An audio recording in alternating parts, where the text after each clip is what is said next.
Item Number: SCP-204. Object Class: Keter.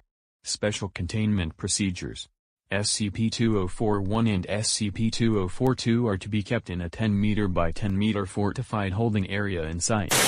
The holding area must be constructed out of armor-plated steel and heavily reinforced concrete.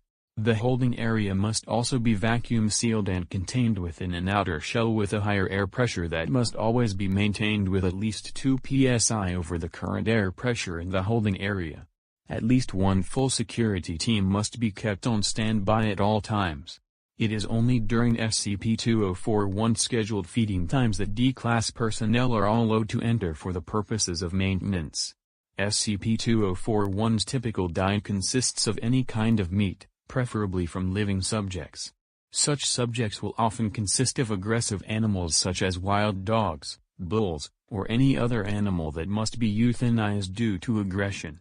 However, D-Class personnel will also suffice if such food sources are unavailable. SCP-204-2's diet consists of a regular human diet with no special measures required.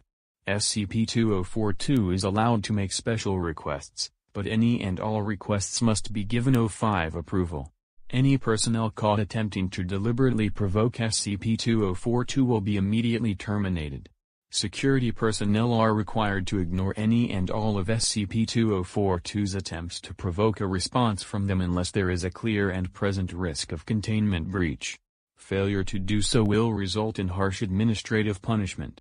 When SCP-204-2 is about to turn the age of 14, the Foundation must initiate Containment Protocol 204.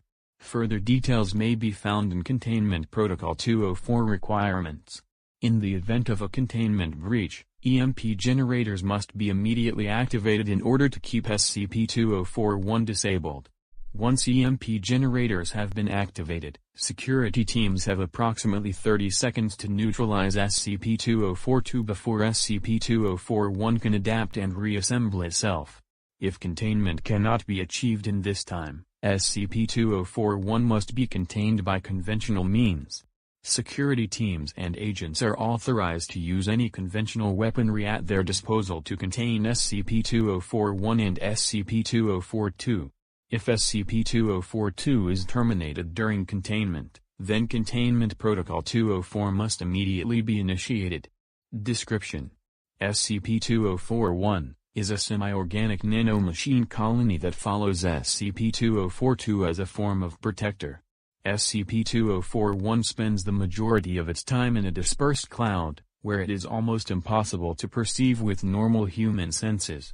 However, if SCP-204-2 is put into danger, or if SCP-204-2 commands it to, SCP-204-1 will instantaneously materialize into a solid, physical form.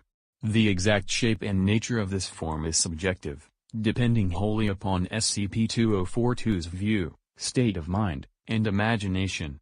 Despite its variable nature, SCP-204-1 has a number of common traits.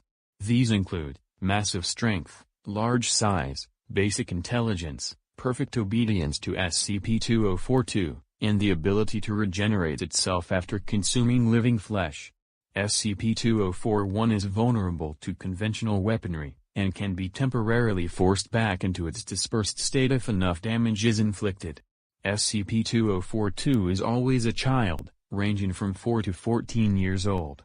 Physically, there is nothing outstanding about SCP-204-2 besides its ability to call upon SCP-204-1. All incidences of SCP-204-2 have common traits. All of them have had a history of abuse and danger, with many developing acute mental disorders as a result. This makes instances of SCP-204-2 difficult to contain in any traditional manner, as great care must be taken to keep them in a stable state. It appears that SCP-204-1 is attracted to such children, though why or how it finds them is currently unknown. If SCP-204-2 is terminated or reaches the age of 14, then SCP-204-1 will abandon it and find a new child to imprint on. As a form of self-preservation, if SCP-204-1 cannot find a suitable child, it will immediately materialize and go berserk, attacking anything in sight. Once SCP-204-1 finds a suitable candidate to protect, It immediately imprints upon SCP-204-2 and will follow it until SCP-204-2 expires or until SCP-204-1 decides to leave of its own accord. At first, SCP-204-1 appears benign, protecting SCP-204-2 from overt threats. However, through careful study and observation, it has been noted that all incidences of SCP-204-2 begin to adopt much more aggressive, danger-seeking behavior with little regard for human life. It is theorized that SCP-204-1 is able to manipulate SCP-204-2's thought processes in order to behave in a fashion that would benefit it. It is assumed that since SCP-204-1 requires organic flesh for sustenance, it needs SCP-204-2 to be in danger in order to justify its activation. See Addendum 1 for further details. Addendum 1. There have been numerous recorded incidences where it is believed SCP-204-1 has been involved. The first such recorded incident was when a car was found in a residential street, completely torn apart and covered in partially devoured human remains. Similar incidents occurred until agents managed to track SCP-204-1 too, where they made contact with the first recorded incarnation of SCP-204-2.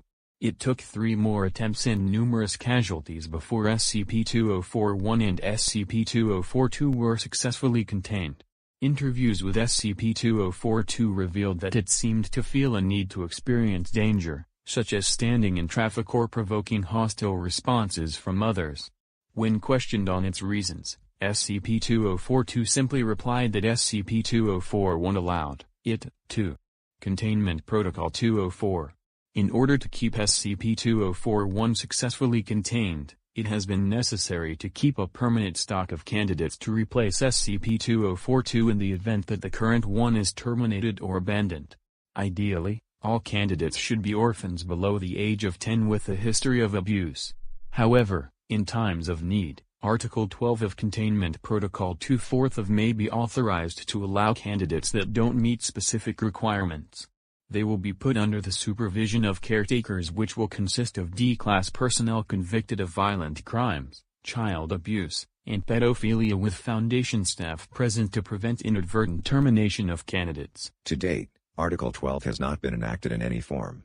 If SCP-204-2 successfully reaches the cut-off age of 14 years and SCP-204-1 abandons it, the former SCP-204-2 must undergo a rigorous amnestic treatment and a thorough psychological examination before being reintegrated into a government foster program. If it is deemed that the former SCP-204-2 cannot be successfully reintegrated, then the subject must be immediately terminated. Addendum 2. As of the writing of this report, the Foundation has contained 13 instances of SCP-204-2. 11 instances exhibited the trademark hostile and violent behavior typical among all instances of SCP-204-2. However, 2 instances of SCP-204-2 showed a marked improvement in their mental health and stability and had the lowest number of containment breach attempts. It is currently unclear what specific factors trigger these differences in behavior, as the exact mechanism SCP-204-1 uses to manipulate its host is still unknown. Addendum 3.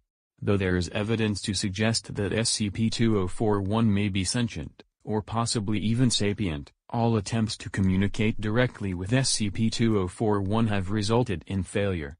Currently, the only feasible method of communicating with SCP-204-1 is to use SCP-204-2 as an intermediary.